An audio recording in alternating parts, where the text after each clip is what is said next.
you seen the new Hallmark Channel series called The Chicken Sisters? I love it. And there is a scene that has put me on the edge of my seat. And I hope that this new series is going to do the same for you. Ignite your creativity and bring you back wanting more, and to want to encourage you to start destashing your pile of supplies and fabric scraps, and let's start creating something meaningful together out of them. And I hope that this is what this series is going to do for you. So let's jump right in, and I want you to join me as I take on the challenge of digging through my massive fabric stash and to see what hidden gems I can find and what amazing, beautiful, creative gifts that we are going to be able to make together. Are you with me? All right, let's get started. And to help unlock my creativity, my husband and I took a walk and we drove over to a little park in our town called Green Springs. Now, keep in mind that we just had two major hurricanes blow across Florida. One skirted us on the west coast in the Gulf of Mexico. That was Hurricane Helene. But we did get a little bit of wind and rain here in my little town. But the second one, Hurricane Milton, did cross the state from the Gulf. And so my first clue should have been the fact that, yes, this was about 3:30 in the afternoon. So the moms are picking up the kids from school. The morning batch of parents with their kiddos would have been at the park already. There were a few in the little kiddie play park area that we didn't go over into. But normally there's a few adults, older, younger people hanging out in the park, sitting on these benches, talking, looking at the spring, doing whatever that young people like to do when they hang out together, but there was nobody. And so the minute we get over to this little area here, now this is a spring, so that it means there's an underground water source feeding it. It's just not sitting stagnant water, and it smells like sulfur water. It stinks to high heaven. Now, I grew up in my teen years in Oviedo, Florida, in the country where there was salt and sulfur water. And oh my word, yes, the smell of rotten eggs I had to smell and get used to and endure and take a shower in and wash my hair in. But it was actually amazing for your skin, with no filters. And I survived it, but there were some giant mosquitoes in this park around the spring area, the size of a dime. I am not kidding you, the size of a dime. And these were like mean looking mosquitoes. And so when I'm standing there at the water and all of a sudden you see the phone, which I'm walking and I don't have one of those selfie sticks where it won't kind of like vibrate when you walk, kind of a thing. So I'm sorry for the way that it moves a little bit like that. And I look over at my wrist, and I kid you not, this horrible big black scary looking mosquito is on my wrist. So I mean, I smack it, and then they start swarming my husband. And him and I are both type O blood, which supposedly, I don't know, it's something to do with your blood. Who knows what's right or what's wrong about all this kind of thing. But anywho, when he gets a mosquito bite, he gets this huge welts. I have never been that way, and I grew up in Florida my whole life. He is from Bogota, Colombia in South America, and my daughter is the same way. So by the time we got home, I kid you not, I wish I would have taken a picture of this. He had a welt the size of a silver dollar on his forehead, And it was just like I said, oh my word. So I told him, go put some alcohol on it, wipe it off, clean it off. And this is Lake Monroe that we just came out of the park and we're sitting facing. And so, anywho, but just to get out of the house, some serenity, some peace and quiet, enjoy a little walkie poo was wonderful. So let's jump into the project. Hello, my creative friend. Welcome back to the place where we explore all things creative. And I'm so excited to share with you in this video a unique way to use up your scraps and make a beautiful gift that is one of a kind, handmade, scrappy, and elegant. This is something that is going to unlock your creativity and give your gift giving that personal touch. So let's get started. Okay, so what you're going to need is a beautiful scrappy applique quilted piece like this one here that I made here on my channel. So if you're new to the channel, welcome. This is your first time joining me, then this is the first time that you've seen this project. If you're a returning viewer, then thank you, subscriber, welcome back. And so what I like to do is in this video, I'm going to show you how to do the slow stitching. So this is all about slow stitching our scrappy quilting projects. And I call it scrappy because even though it is a beautiful design pattern now that I've put together, but it started off just very simply with a background foundation piece that was just plain canvas, and then fabrics of various patterns, and then I cut them into a leaf shape and a heart shape, and then made this design in a stem shape. So that's why it's called scrappy, because you take your fabrics, you cut shapes, you put them together in this beautiful scrappy layout, and then you wind up with something beautiful and gift worthy. So I have pulled out the embroidery threads that I want to use on this project, and I like to have a needle for every color, so I'm not having to stop and rethread my needle. And I made this cute little needle holder. Yes, I have my pin cushion that I made, and it has a little pocket here, and I put all my little straight pins on this here. And then I do have a project needle here, but what I like to do is not keep the project sewing needles with that pin cushion, because I just find that what starts to happen is all of those threads just start to tangle up, and I don't like that. So I'm going to pull out, these are embroidery needles, and I'm going to pull out one per color, and these have a larger eye, and I'm just going to lay them right across on the hearts for right now. And the other needles that are on here are smaller needles. One I use for my beading, and the other ones I use just for hand sewing, so the eyes are smaller. They're not, what's the word? The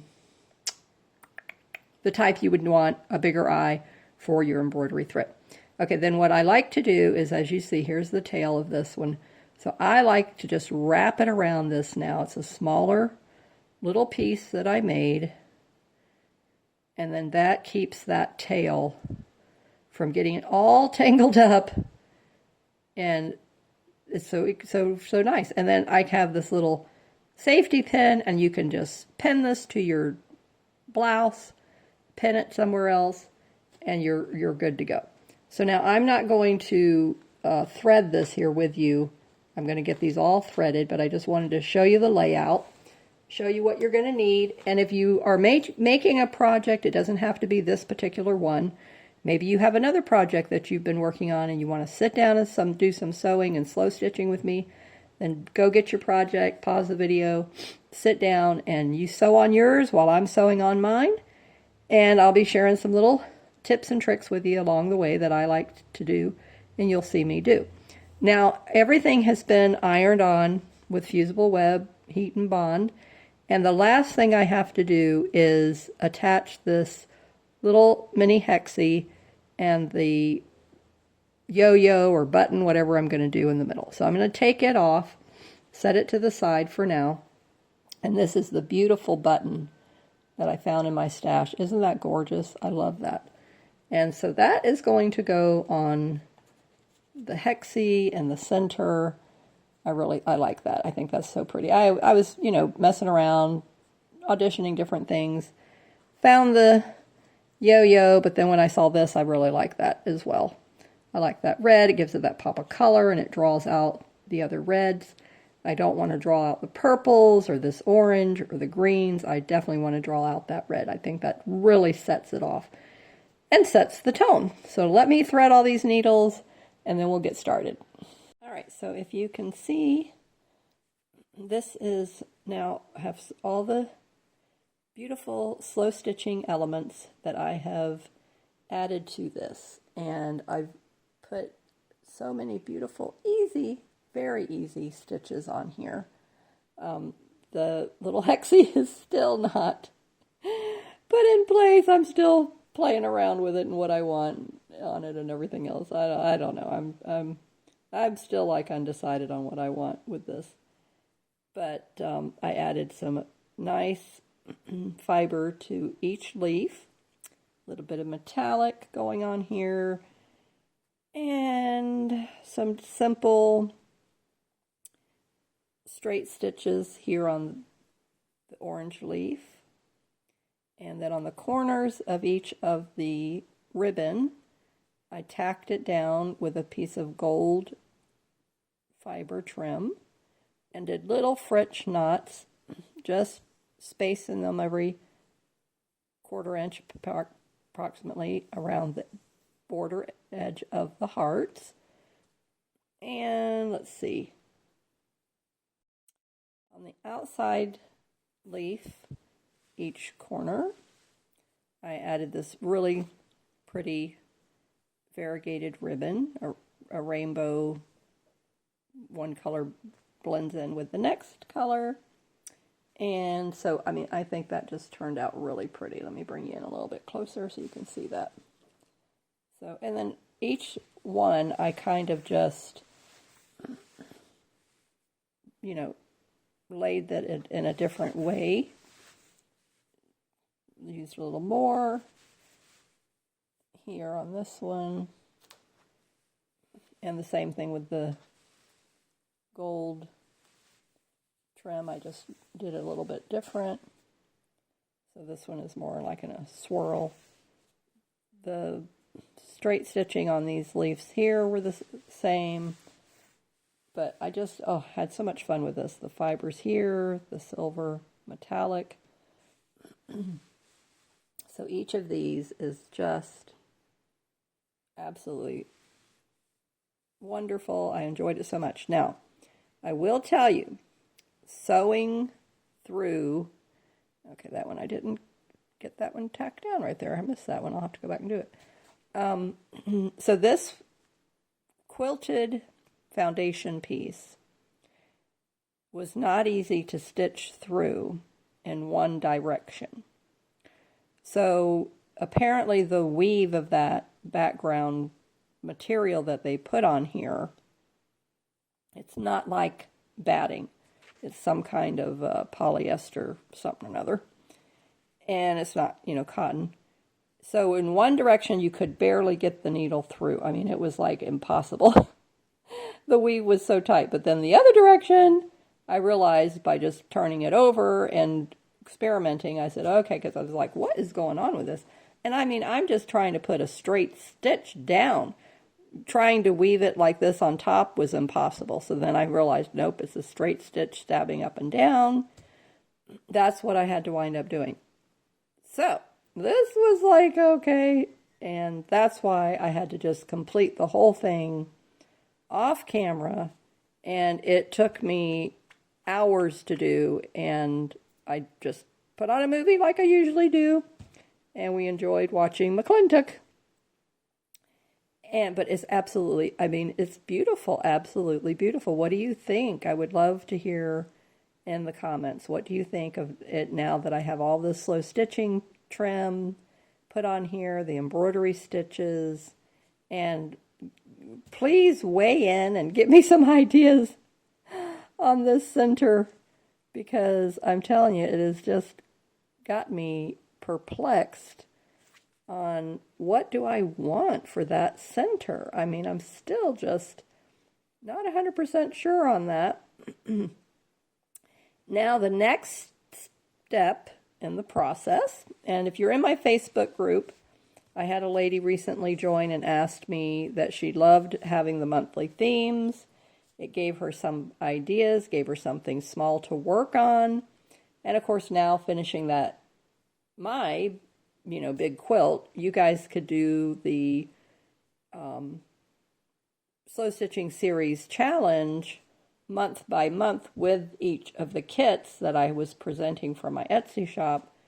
We started off with the pink tiny house kit, but you could pick any kit in my shop or make your own up, and you could have joined in the series that way. And so I asked several questions in the last video, and no one has answered them yet. So I'm wondering, is it because you're skipping around through the video, or you just weren't participating? I mean, I was curious on that. But at any rate, I mean, some of them were simple, like, where are you watching me from? That was, I think, something that everybody can answer. And so anyway, give me some suggestions on this center piece thing here. And this completed, this particular block, I am going to make available in my Etsy shop. And then when you receive it, you can do whatever you want to do with it. So I'm wondering at this point if I will just stop and leave it right here, list it in my shop, and let you put the border that you want on it, and to finish the center the way you would want to. So if anybody is interested in this block, they would like to do that, or if you would like me to just go ahead and put a border on it and finish it with a backing piece, let me know that as well. Either way, it will be available in my Etsy shop. And I think it's a beautiful piece. It's a beautiful piece you could use for, any number of things. Just as it is right now would be a beautiful piece to frame and use as wall art. So, like I said, this is a 12 by 12. So I don't know what kind of frame, if they have a 12 by 12, I don't know. You could, check that out. Again, I'm not going to make the frame available. Or put the border on it and put the little pocket piece up at the top, and then you can use that to hang it on the wall just as it is without having to put it in a frame. Various ways, multiple ways that you can do this. And you can turn it into a pillow. That again, they do have a 12 by 12 pillow forms you can do. But this is just so beautiful, absolutely beautiful. I'm going to zoom in on this again so that you can just see the metallics. The trims that I used have the metallics. I don't know if you're able to see how that catches the light. It's so pretty, just absolutely gorgeous at how all of the metallics up in here, there's metallic. Down the stem is the metallic. Here on the ribbon is metallic. This here and this here, these corner leaves are the only ones that don't have metallic. But the stem, the hearts, the center leaves all have the metallic. Just absolutely I think it turned out very, very nicely. Again, so if you're interested and you want to purchase this, you can send me a message through my Etsy shop, but I will be posting this later on today. And I think, like I'm saying, I don't know, I'm at the point where I think that's what I want to do with it. I just want to put it in the shop. This will come just like it is. It's not attached, so that you can decide what you want to do with it. But just like I've got it, the button, the little fluffy fiber trim here, the little sari silk here, the little mini hexie, all of this is going to come, but it will not be attached. And I will make sure that I have that listed that way so that you know. And if you're watching this video, obviously you'll know. Okay, so thank you so much for joining me here for this series. So now this completed the part 3 of the series, was just adding the slow stitching. And like I said, and the reason why also I am wanting to have short, simple projects for me to be able to complete with you guys here on the channel, and so that I don't get overwhelmed, because that big quilt was just too much on me. It was really too much on me. So I will not be doing big quilts anytime soon. But smaller things like this, I mean, look at how quick and easy I managed to do this. So, I mean, and it's, you know, ready for somebody else to add their love to it, and hugs and stitches. So this is part of my Hugs and Stitches challenge with my friend Linda Coker at Icky Chic. And, but the Happy Mail part of it is coming in the next video. Woo-hoo-hoo, I'm so excited. Okay, so thank you for being here with me, being a part of my creative community. I just love it. And remember, this is a place for where you can explore all things creative. So stay safe, and let's keep creating together in the sunshine. Bye-bye.